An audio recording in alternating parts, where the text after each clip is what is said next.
देवी, इस समय राम के रूप में नारायण मनुष्य रूप में अवतरित हुए।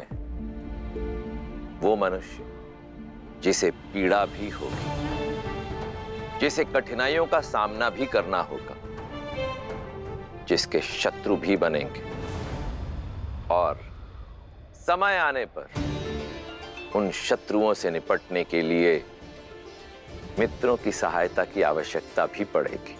पर ऐसा कौन है जो श्री राम की सहायता कर पाने में सक्षम हो? मैं ही नारायण का दास, मैं ही उनका भक्त, मैं ही उनका मित्र, मैं ही उनका सखा। मेरा अंशावतार हनुमान श्री राम की सहायता के लिए वानर सेना को सज्ज कर रहा है। अपने गुरु सूर्य के मार्गदर्शन, उनका नेतृत्व करने के लिए सज्ज हो रहा है। उन्हें केवल युद्ध कौशल और रणनीति का पाठ ही नहीं पढ़ा रहा, अपितु आध्यात्म और अनुशासन की शिक्षा भी दे रहा है।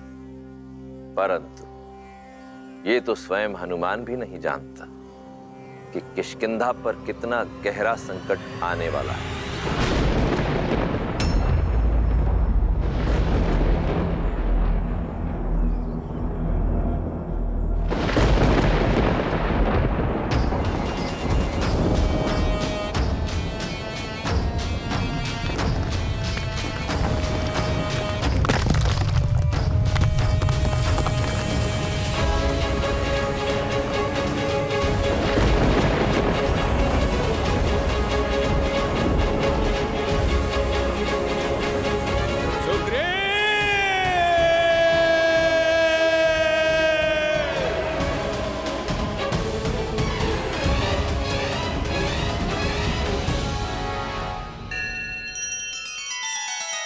श्री रामचंद्र कृपालु भजु मन हरण भव भय दारुणम। नव कंज लोचन कंज मुख कर कंज पद कंजारुणम।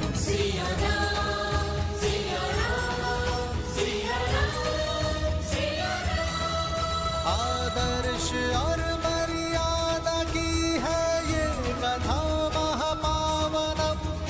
काट मद श्री से मिला दे श्रीमद रामायणम। श्रीमद रामायणम।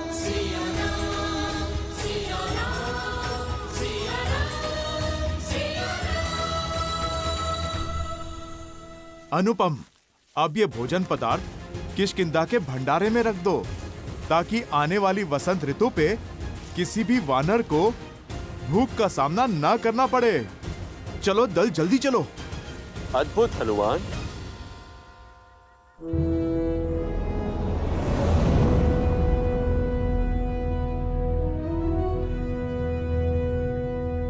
प्रणाम वानर राज सुग्रीव।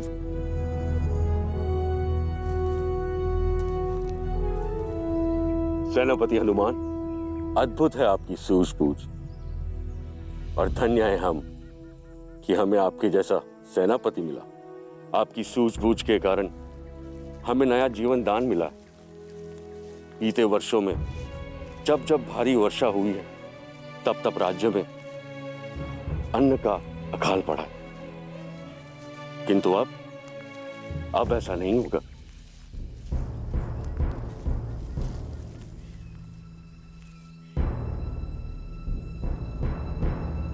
नदी का जल बहुत ही बढ़ा हुआ है। उस पार जाने के लिए जल का स्तर कम हो, उसकी प्रतीक्षा करनी होगी। महाराज सुग्रीव, जो निराशावादी होते हैं वो परिस्थिति अनुकूल होने की प्रतीक्षा करते हैं। जो कर्म पे विश्वास करते हैं वो परिस्थितियों को अनुकूल कर लेते हैं। नल, नील,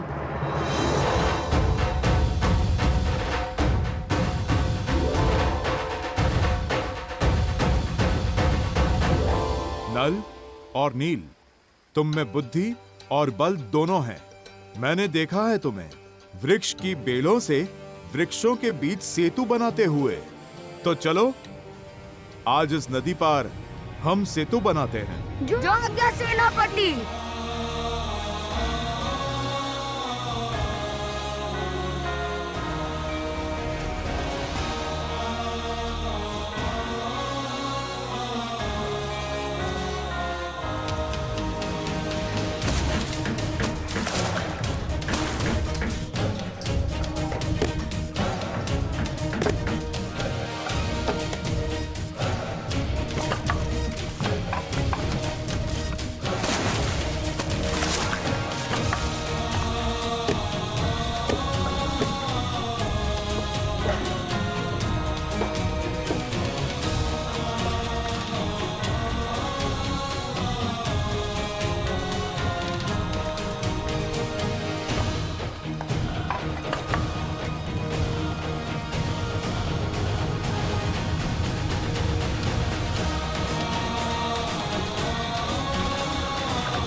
अति उत्तम नल और नील, तुम दोनों वानर समाज के रत्न हो। एक दिन तुम्हारा कौशल वानर जाति के गौरव का कारण बनेगा। अति उत्तम हनुमान, तुम्हारे मार्गदर्शन के बिना यह कार्य संभव नहीं था। नहीं महाराज, जिनकी बुद्धि उन्हीं का श्रेय, जिनकी योग्यता है गुण तो उन्हीं को मिलना चाहिए। ये तो नल नील की उपलब्धि है, उन्हीं का परिश्रम है और उन्हीं का श्रेय। नेत्र ही हृदय का प्रतिबिंब होता है हनुमान। जितने ही स्वच्छ और सरल तुम्हारे नेत्र हैं, उतना ही स्वच्छ और कोमल तुम्हारा हृदय भी है।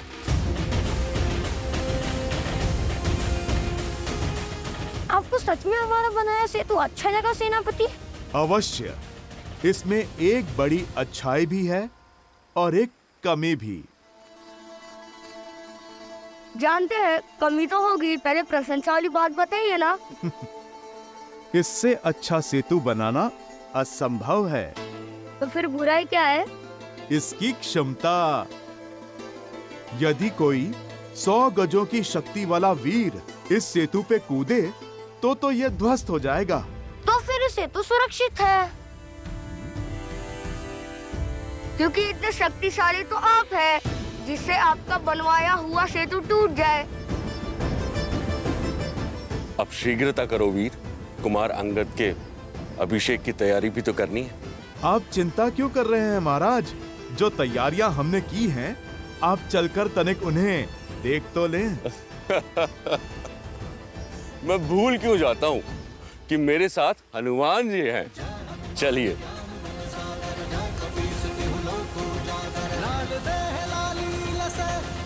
लाल लगूर वज्र देह दानव तलत, जय जय जय कपीसूर।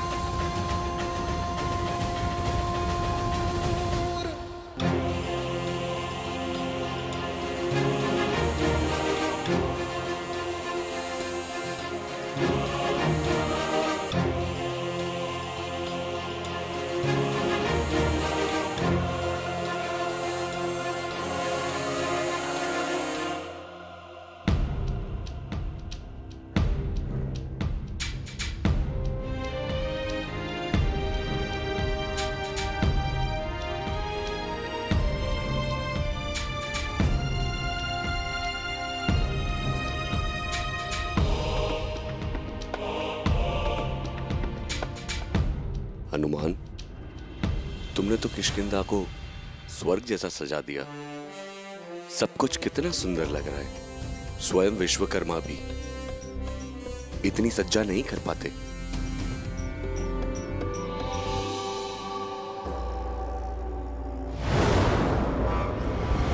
ऐ दोस्त, कहां बड़े चले जा रहे हो?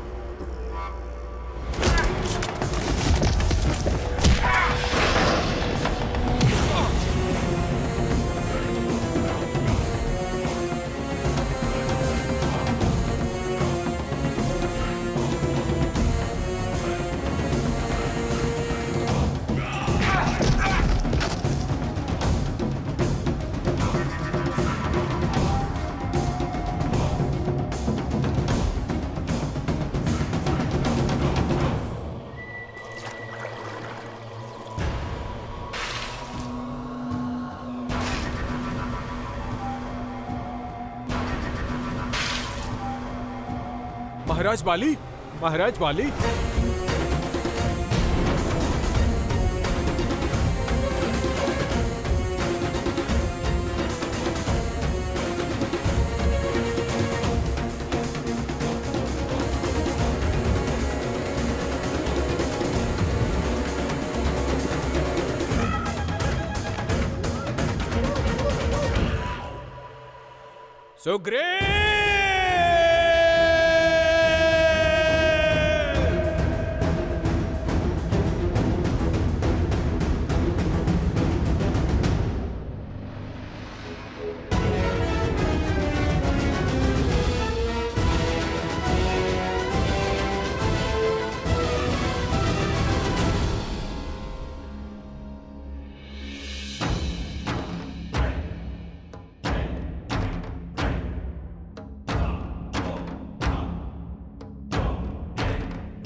ये तो इंद्रदेव का रथ है।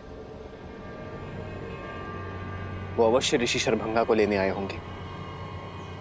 हमें शीघ्र ही चलना चाहिए। ऋषि सरभंगा से मिलना इतना महत्वपूर्ण क्यों है श्री राम के लिए?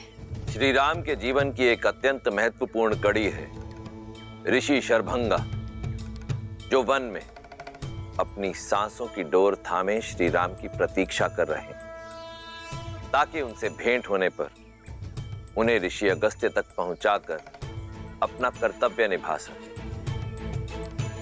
अद्भुत है ऋषि शरभंगा की कर्तव्य परायणता, जहां वो अपना कर्तव्य निभाने के लिए स्वयं देवराज इंद्र के स्वर्ग आने की मनुहार को भी कई बार ठुकरा चुके हैं।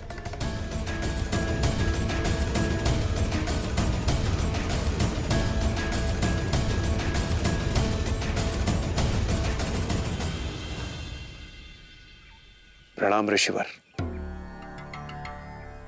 ऋषिवर, अब बस कीजिए। अपने सुकर्मों का फल भोगने हेतु मेरे साथ स्वर्ग चलिए। सदैव की तरह इस बार भी मैं आपके समक्ष अपने रथ के साथ उपस्थित हुआ हूं, और हर बार आप मुझे किसी तर्क में उलझाकर पुनः राम की प्रतीक्षा में जुट जाते हैं। जब मोक्ष का अवसर हो तो स्वर्ग का मोह निरर्थक है देवराज। मेरे जीवन का अंतिम उद्देश्य तो अपनी निर्जीव शरीर को श्री राम के चरणों में निछावर करना ही है, और श्री राम अवश्य आएंगे।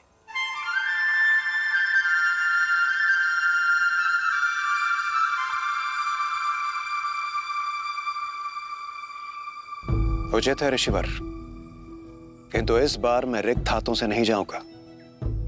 आपको मेरे साथ स्वर्ग चलना ही होगा।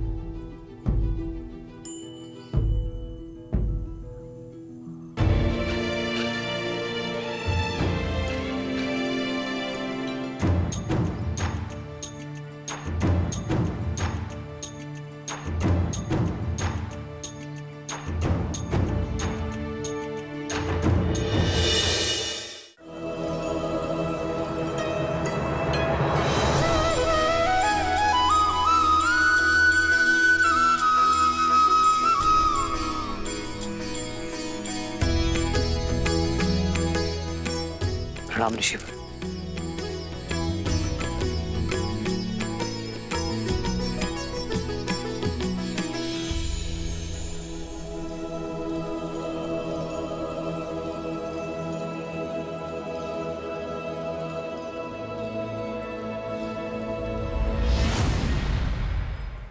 बैठिए ऋषिवर, बैठिए। राम, आप आ गए। आपने मेरी पुकार सुन ली। शास्त्रों वर्ष से आपकी प्रतीक्षा में मर मर के जी रहा हूं। आपके दर्शन की अभिलाषा अपने श्वासों को रोके बैठा हूं ताकि अपना कर्तव्य निभा सकूं, आपको मार्ग दिखा सकूं।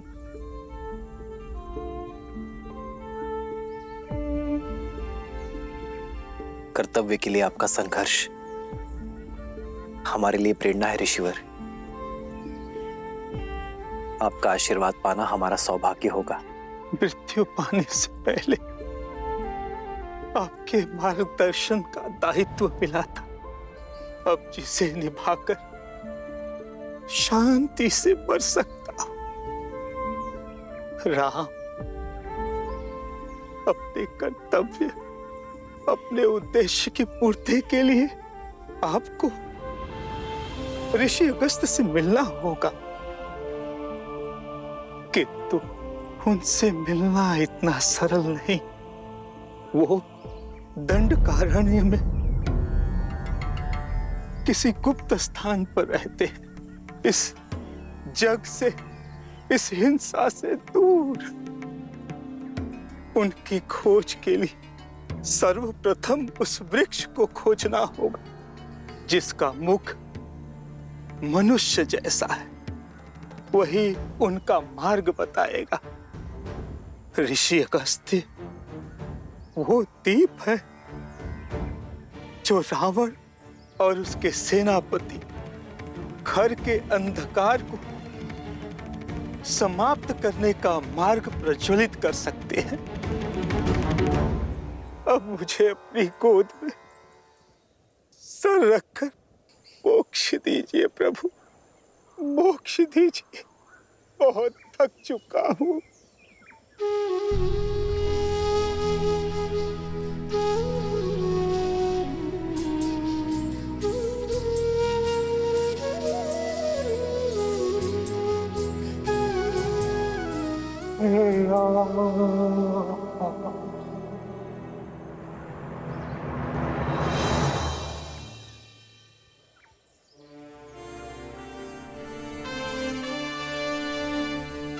ऋषि शरभंगा का ज्ञान सदा हमारा मार्गदर्शन करता रहे। चलो लक्ष्मण, इनके अंतिम संस्कार की तैयारी करते हैं।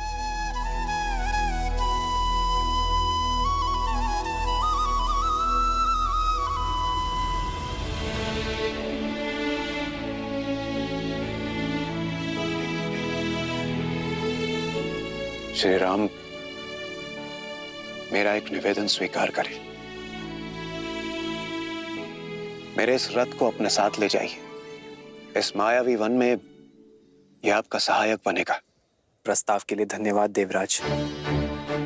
आप हमारे पिताश्री के मित्र हैं और एक मित्र होने का कर्तव्य निभा रहे हैं, पर मुझे आपके दिव्य रथ की आवश्यकता नहीं है। मैं तो स्वयं कर्तव्य रथ पर सवार हूं, और फिर इस वन के माया की काट कोई शस्त्र, अस्त्र या फिर रथ नहीं, सत्य और सतर्कता है। मैं और लक्ष्मण अपना उद्देश्य अपने बल पर पूर्ण करेंगे। मेरा धर्म मुझे उचित मार्ग छोड़ सरल मार्ग चुनने की अनुमति नहीं देता, फिर चाहे वो कितना भी कठिन क्यों ना हो। मैं वही मार्ग चुनूंगा जो मार्ग नियति ने मेरे लिए चुना है। जैसे आपकी इच्छा श्री राम, किंतु जब भी आवश्यकता होगी और जब भी आप स्मरण करेंगे, मेरा ये रथ सारथी के साथ आपके सम्मुख प्रत्यक्ष होगा। आशा करता हूं सेवा का एक अवसर आप मुझे अवश्य देंगे।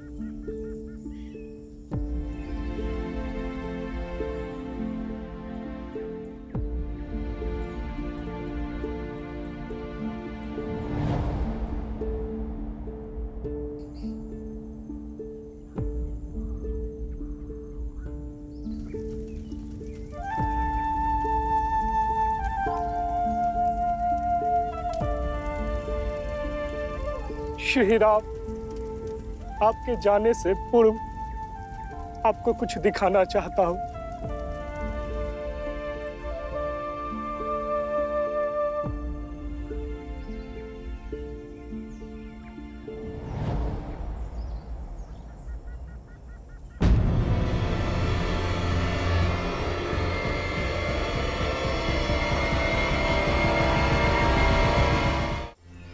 ये वायु के साथ उड़ती भस्म किसकी?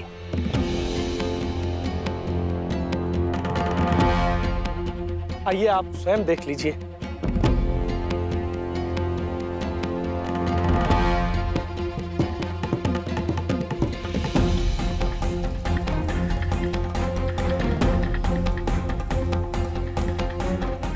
ये उन निर्दोषों की अस्थि भस्म है जो राक्षसों की भूख का शिकार हुए हैं।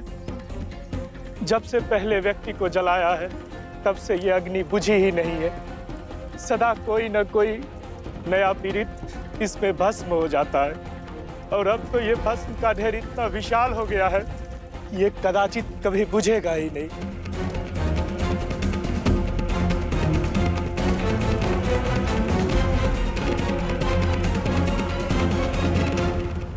वचन है दशरथ नंदन राम का, इस वन को खर के प्रकोप से मुक्त करूंगा।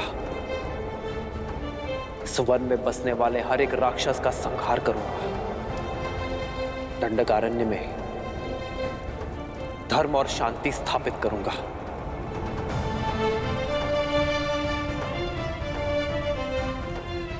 मैं सौगंध लेता हूं, मुझ पर विश्वास करने वाले हर एक जीव की रक्षा करूंगा।